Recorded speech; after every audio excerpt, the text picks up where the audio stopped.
morning, everyone, and welcome to our webinar on Work Hard, Play Harder, Managing Employer of Duty Behaviour.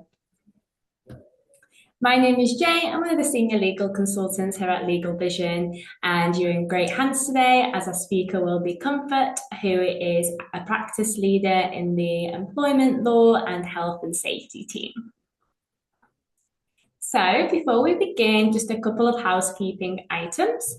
You will receive this recording and slides in your email. It's also available on our YouTube channel. Please use the Q&A box to submit all your questions throughout the webinar, and we will answer them at the end. And we do have a little survey at the end. If you could kindly take some time to fill that out, we would really appreciate your feedback. So by viewing this webinar, you do qualify for a complimentary consultation with LegalVision to discuss how we can help your business.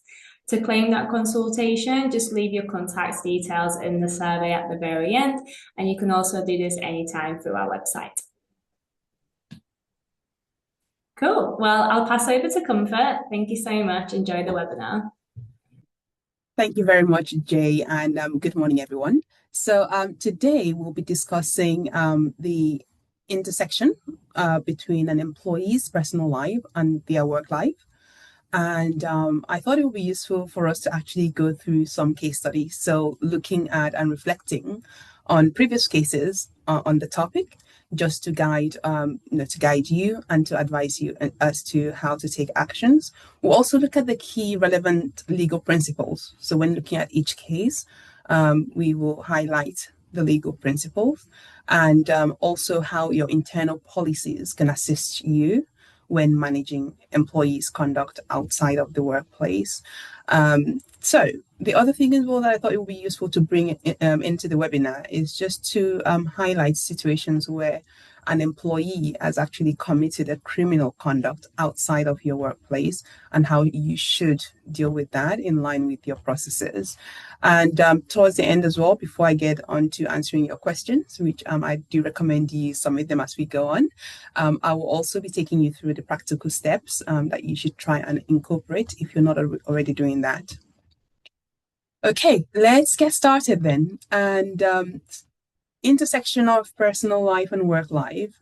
As I said, the focus of the webinar will be situations involving the consideration of an employee's conduct, which takes place outside of your workplace, and when it will be most appropriate for yourself, the company, to take action against such employee.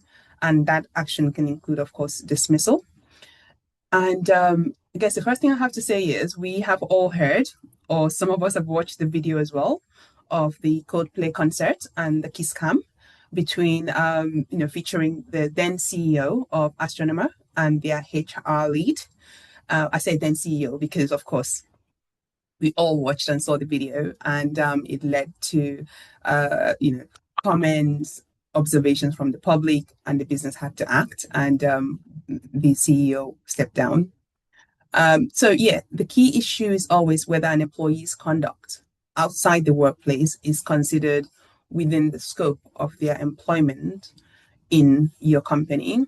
And generally, situations arise, circumstances arise in different contexts. And generally, as we've seen in recent events, this can be an employee posting controversial content and expressing perhaps their political views or their religious views on their social media platforms. So that can be on Instagram, on X, previously Twitter, or perhaps on their LinkedIn account. And it can also happen, situations where, employees attend a work-related event, but then they organize an after party. Again, coming up to the end of the year parties, this is common as well. And then something actually happens during the after party that perhaps is in breach of your policy. Other circumstances you may find yourself dealing with matters like this is, employees attending controversial political rallies. Again, it's happening a lot. We're seeing a lot of that recently. Or perhaps the employee is charged with a criminal offense, for example, driving under the influence, and they're charged with that. So The key thing is always to consider the extent to which you, as the employer, can manage such conduct, especially because it did not happen when they were at work. And it is a very difficult area of law to navigate. That's why I thought it would be quite useful to, share this webinar with you today, get to answer your questions, and hopefully you'll leave the webinar today with clarity as to what a tribunal will look for, and generally how best to carry out investigations if you find yourself in this difficult situation. All right. You should always, of course, exercise caution before attempting to address an employee's conduct that occurs outside of the workplace, and especially if that takes place in their personal time. And matters should, of course, be dealt with on a case-by-case basis. You shouldn't have like a blanket rule. If you post about us and and we find out, we're going to sack you. That is not recommended. Okay. And generally, based on our experiences in this area, depending on the facts of each case, the tribunal attempts to strike a balance between the conduct and how that is linked to the employee's employment. But they also look at the employee's human rights. That includes like their right to private life as well as freedom of expression. And that's why it's good for you to also consider that during your internal processes. So we will visit at least two court cases during this webinar, time permitting, and go through that with you. The first case I wanted us to look at is the Isherwood case study. So this is a case that actually highlighted the key when I talk about the crossover between an employee's personal and professional life. And it was a case that, it was considered by the employer, but also escalated all the way to the employment tribunal. So let me just start with the background and the facts of the case. We have the claimant, Mrs. Isherwood, and their argument was that they were unfairly dismissed by their employer, the West Midlands Trains Limited. And the employment tribunal, in its decision, actually agreed with the employee that they were, in fact, unfairly dismissed. So the claimant attended a work webinar. So the webinar was hosted jointly with their employers, and the subject of the webinar was white privilege. So the purpose of the webinar, of course, was to promote awareness to employees within the workforce on equality and diversity issues. And the claimant attended the webinar. They did so remotely from their home. They dialed in. And then once the webinar ended, of course, people started logging off and saying their goodbyes. And whilst other participants were logging off, the claimant that's the employee, was overheard making some remarks. You may wonder, what did they actually say? So the employee was having a private conversation actually with their partner in the privacy of their home, because they were dialing in from their kitchen. And the employee said, I couldn't be asked about, because what I thought, I wanted to say about the webinar. They said, I would just get effing angry if I had to say my mind. And then they also said, you know what I really wanted to ask? Effing mess. Do you know what I really wanted to ask? And I wish I had.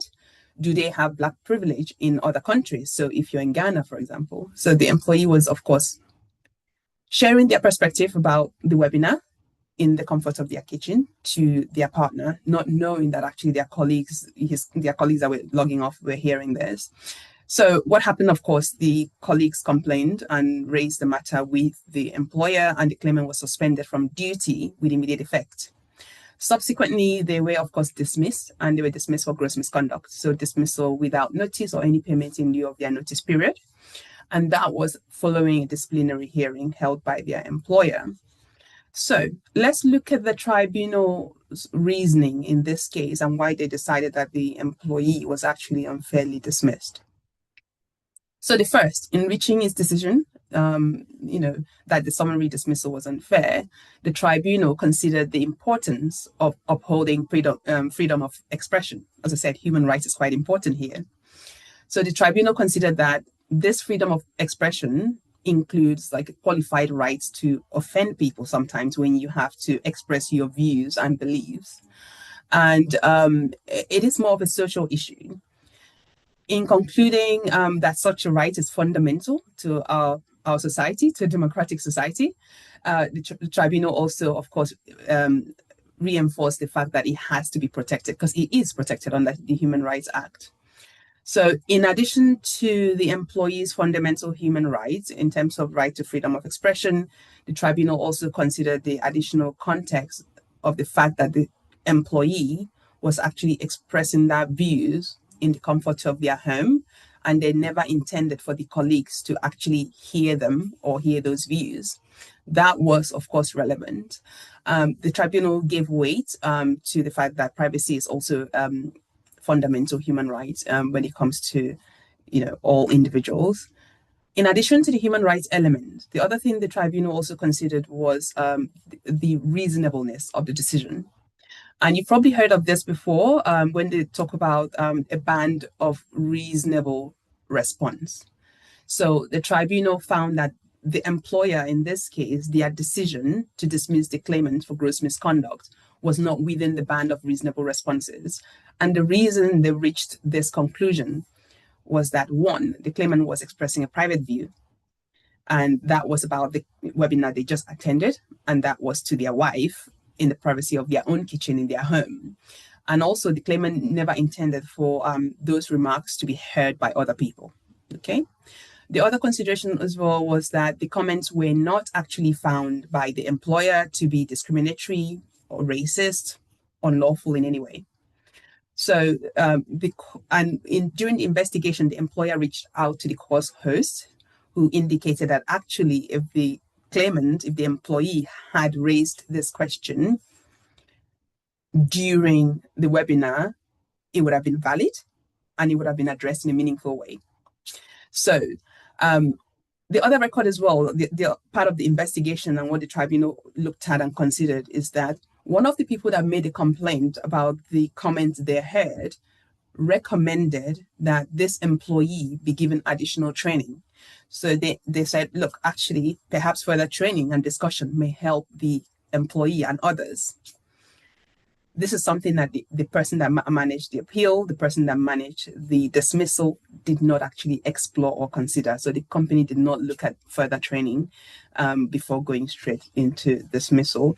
And the other thing as well that's worth noting is that the tribunal said if the claimant had only just sworn, if they were just swearing, then perhaps the employer may not have dismissed, but it's the additional personal view is what the tribunal thought, influenced the employer's decision. And the claimant in this case was actually apologetic and remorseful because, of course, they did not, intend for their colleagues to overhear such a personal, private conversation. And then, of course, there's another element as well which the tribunal considered, which was his length of service. He had 11 years period of service, unblemished record as well. So he showed, it did demonstrate that he didn't intend to cause any harm. So those are the key elements that the judge considered in that case. And I would say the key lessons here, of course, noting that each case will be dealt with based on its own fact. The key lessons here is just generally that the tribunal, when arriving at its decision, will consider how reasonable your decision and outcome was, but also they will look at the rights of the employee. So in terms of human rights, freedom of expression, as I said. And the other thing as well is with this employer, they actually had sets of policies. So they had equal opportunities policy, they had behavior matters policy, as well as code of conduct policy. But the tribunal still reached its decision without actually, they did consider the policy, but putting a lot of, more weight on the fact that actually they had a policy. So as such, the company should be excused. That wasn't the case. So keeping this in mind, let's just revisit just the legal principles that the tribunal will look at in circumstances where you are trying to handle out of work conduct. So with regards to the legal principle, first of all, as an employer, you should be able to demonstrate that any dismissal passes as or satisfies one of the potentially fair reasons set out in the Act. So, of course, in this case, we're looking at conduct, the person's conduct. So usually it will fall within one of the potentially fair reasons if you were to terminate. And conduct outside of work can also support a disciplinary action. So it's not a blanket decision as to what happens outside of work stays outside of work. It can also support a disciplinary action. One of the key questions you should always ask yourself is whether the conduct in question relates to the person's employment relationship with your company. And that's because the tribunal will also consider whether your decision to dismiss them for misconduct or perhaps gross misconduct was fair, and also whether you acted reasonably or unreasonably in treating that reason as sufficient for the dismissal. So that's why, in terms of the letter to employees inviting them to hearings, the termination letters, the dismissal letters, it is important to set out the allegations clearly, and also how it links to work and its effects on your business, your reputation, for example, or other people that work for you, or perhaps the public. Okay. If you have a fair reason, the dismissal is only fair if you also act reasonably during your process. So the recommendation here is always to ensure that you carry out a fair investigation, and then also in terms of your process, reminding employees of their right to be accompanied to formal hearings, and also just making sure that your process is in line with ACAS code of practice as well. And when it comes to yourselves as employers, you don't need to have a conclusive direct proof of a claimant's misconduct. You only need a genuine belief based on, of course, reasonable grounds and information available to you after carrying out a thorough investigation into the matter. So, for example, if an employee has been charged, with an offense, you don't need to have like a CCTV evidence showing the criminal conduct happening. It can be based on like the information you obtain from the employee during your investigation and hearing. Okay. And you can ask the question of how do we know whether we're reasonable or not? Is what is the legal test for reasonableness? And with this, based on case laws, there is no legal definition. But then, if you're taken to a tribunal, of course, the judge will consider several factors. Firstly, did you genuinely believe that the reason for the dismissal was fair? In the case we just looked at, of course, the employer, they did not believe that what the employee said was unlawful. They didn't think it was discriminatory in any way, but they still proceeded to dismiss. So it's important to think in terms of the manager that is carrying out the process. Do you genuinely believe that this reason for dismissal is fair? Do you have enough evidence to make that decision as well? And as I said, carry out proper investigation, follow your relevant procedures, and also before you consider an employee or before you dismiss an employee, please always make sure that you give them an opportunity to respond to the allegations. That is actually very, very important. And give them the chance as well to appeal. Having them appeal, you understand whether your process was done properly. If not, it's a good opportunity for you to correct that. Okay, so moving on, we're going to look at the tribunal and the human rights element as well in terms of legal principle. So they also consider the human rights, as I said, freedom of expression and rights to private life. As we saw there in the Isherwood case, the employment tribunal will seek to protect the claimant or the employee's right to freedom of expression and privacy by placing weight upon whether their conduct, let's say they make a controversial statement on social media, whether that was made in a private space, some people will have like a private social media account, or whether it was just like an employee just giving their view to a friend and their friend recorded it and posted it without their knowledge. So the circumstances of the conduct and how it comes to you as an employer is also important. And then the tribunal will check as well and to see whether the employee intended for their views or conduct to be public. Because again, if they don't intend for it to be public, it was in private, then of course you need to weigh their right to their private lives. And then the context and setting is also important, and whether the conduct had any tangible impact on the employment relationship. So the decision to dismiss an employee, let's say for controversial statement made outside of work, will not usually fall within the scope of reasonable responses, especially if the statement is not discriminatory, not unlawful, and is not necessarily linked to your relationship with them, or perhaps they did not intend for it to go public. So it's always good to be mindful. Bear that in mind. That's the key thing for the first part of this webinar. It's just knowing that the tribunal will also consider the individual's human rights, and this is something you should also consider as well during your internal investigation. Okay.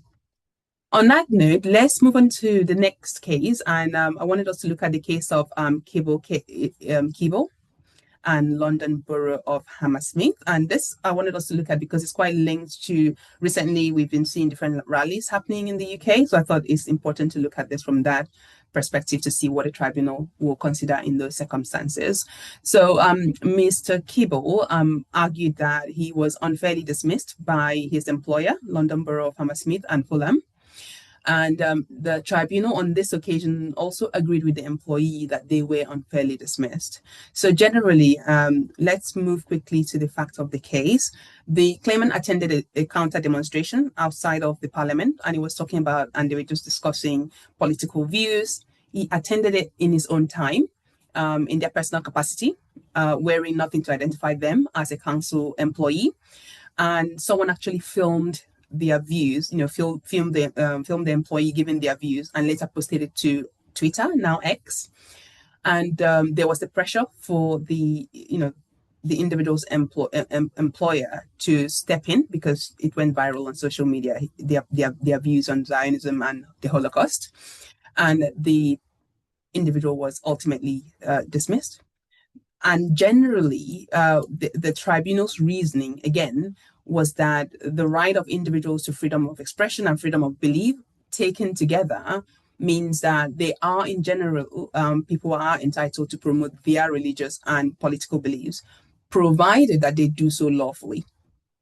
So in this case, there was no criminal activity. It was lawful what they said, and generally the tribunal emphasized that political beliefs and views may well cause distress and sometimes offense to other people who do not share those beliefs. But it is a necessary price, of course, to pay if you are in a democratic society and people have the freedom of speech. Okay. And then the other things as well that the tribunal looked at as well was the fact that the claimants made the comment outside of the workplace in their private capacity with no direct link to their employment. And the claimant did not publish this himself. So other people filmed them and published it. The claimant did not publish it. It showed that they had no intention for other people to hear their views outside of the people they were talking to. And the comments, as I said, were not unlawful or criminal in any way. And it wasn't abusive, threatening, or personally insulting. So the claimant was acknowledged by their, company and the tribunal. The company said the employee had the right, of course, to attend demonstrations in their personal time, and the judge agreed with that and said, for that reason, they were unfairly dismissed. And just very quickly, in contrast to the cases I've shared with you so far, we have another case, which is a case of Crisp and Apple Retail UK.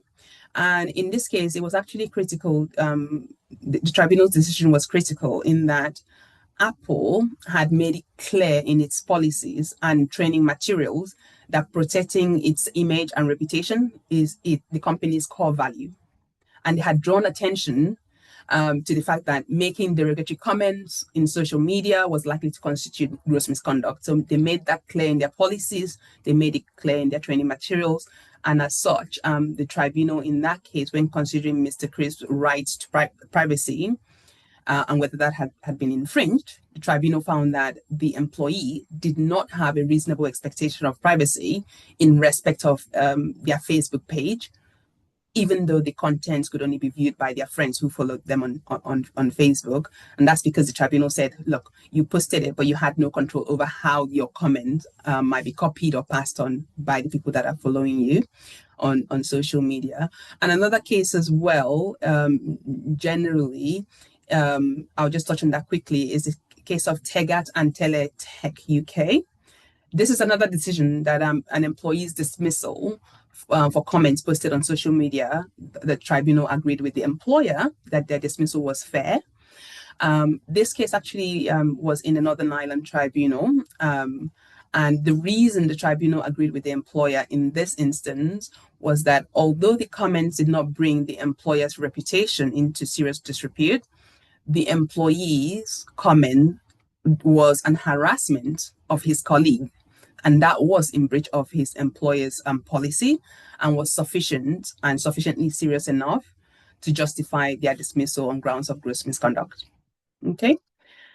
So generally, how does your policy help you then? How does your policies assist you? So just looking at what we've talked about so far today, you may just wonder, well, if it's happening outside of work, it's not unlawful, it's not illegal, and our reputation is still affected, I guess it's going to be hard to demonstrate that dismissal is fair, especially if the judge is going to place so much weight on their rights, their human rights. But I mean, I always like to encourage employers. Policies are very, very important, especially as I just highlighted in the Apple case. Internal policies cannot always be extended to restrict employees' conduct outside of work, but what it can do is to demonstrate generally what your expectations are as an employee, as a company. And it will help regulate your employees' conduct whilst at work, but also when they represent your business outside of the workplace. So having written policies that employees are aware of, running trainings so that they understand what the impact and what it means to you, especially with regards to your code of conduct policies. It is a very key step in addressing the reasonableness of any actions you take in the future. And generally, again, if your policy restricts employees from using social media completely, that may not be enforceable. It's very unlikely that will be enforceable.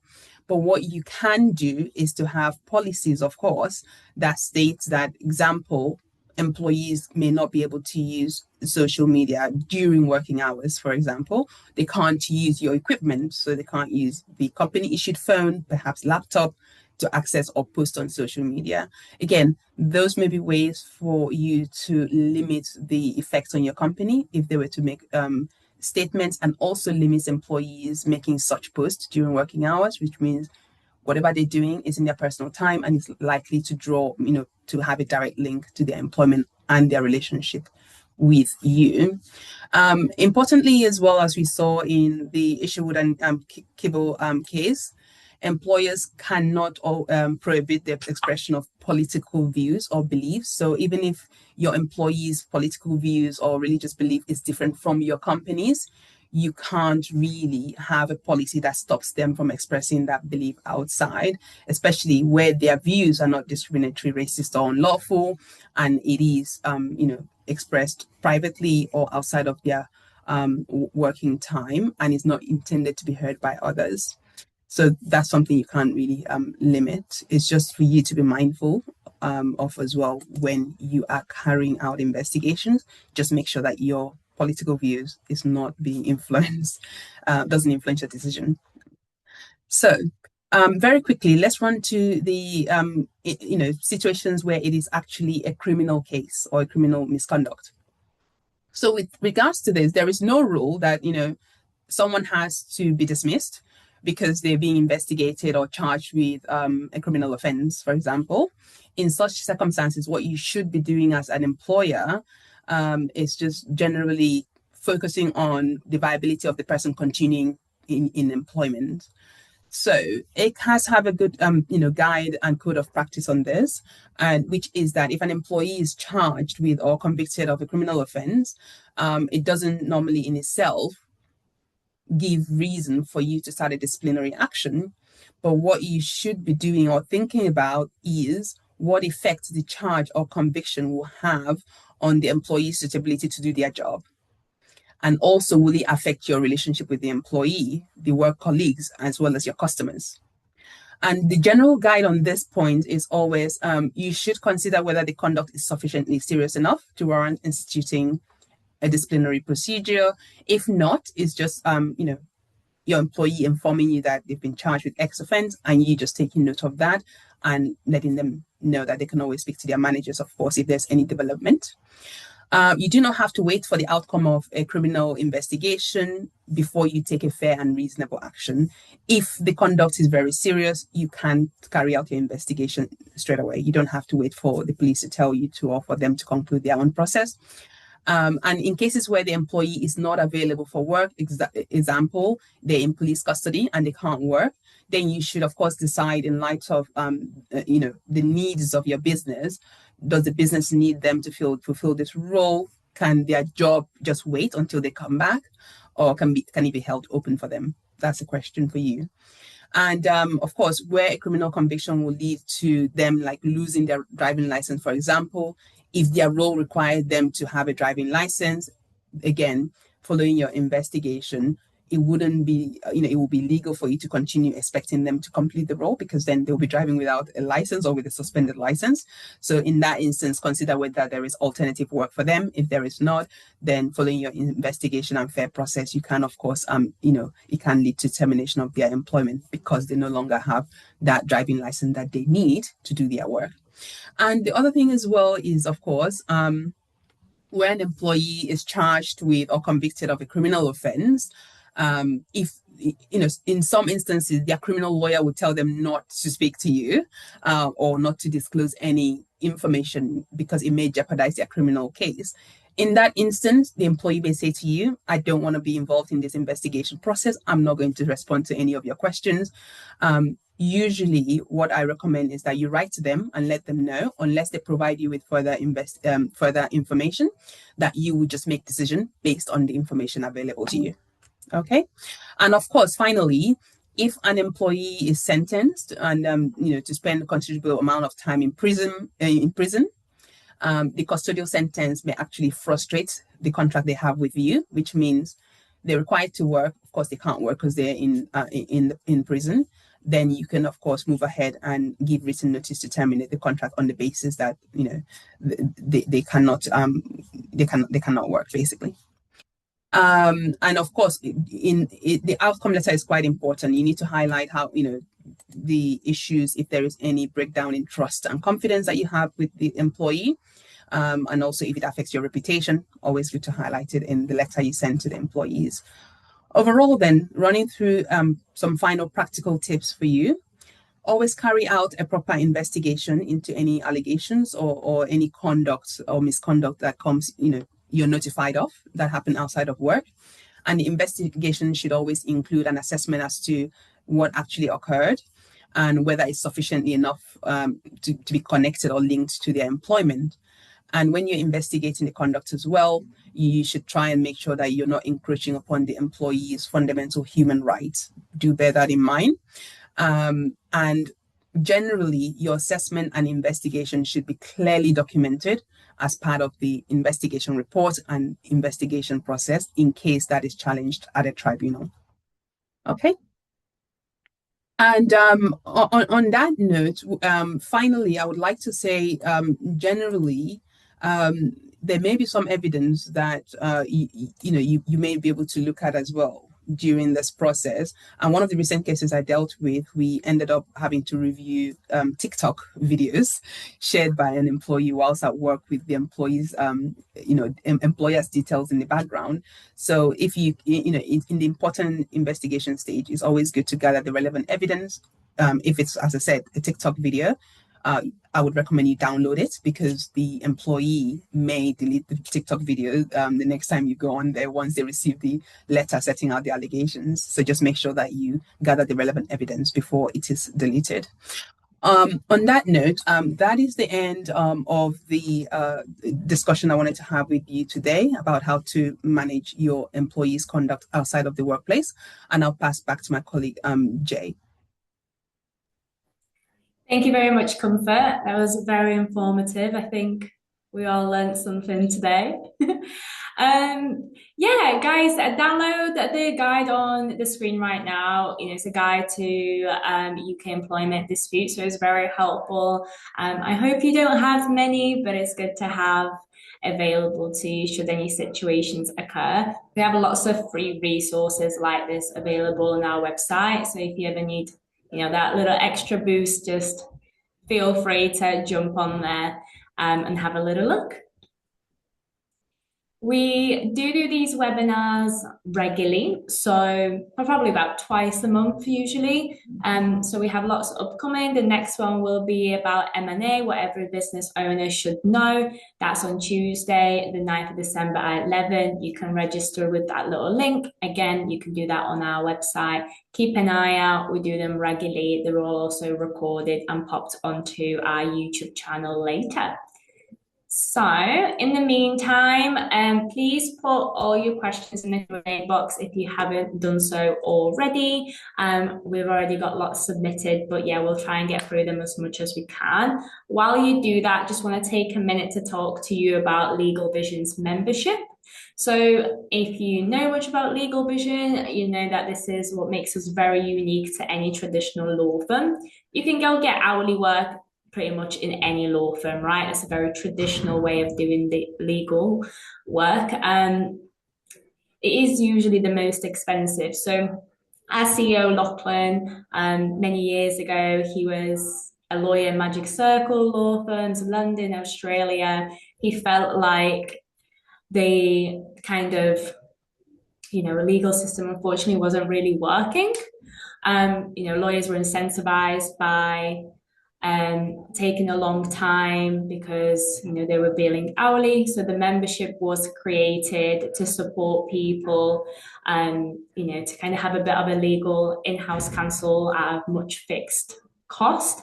It includes all your everyday business as usual legal work. So all your documentations, consultations, so you can get regular advice, things like IP, trademark agreements, we do guarantee quick turnaround times, and it's all at affordable fixed monthly costs. So yeah, we can have a little chat about that and see how our business can support you guys. Yeah, so we'll move on to your questions now. Do pop them. You'll get a little poll question pop up now, so feel free to answer that. And I'll pass over to you, Comfort. Thank you.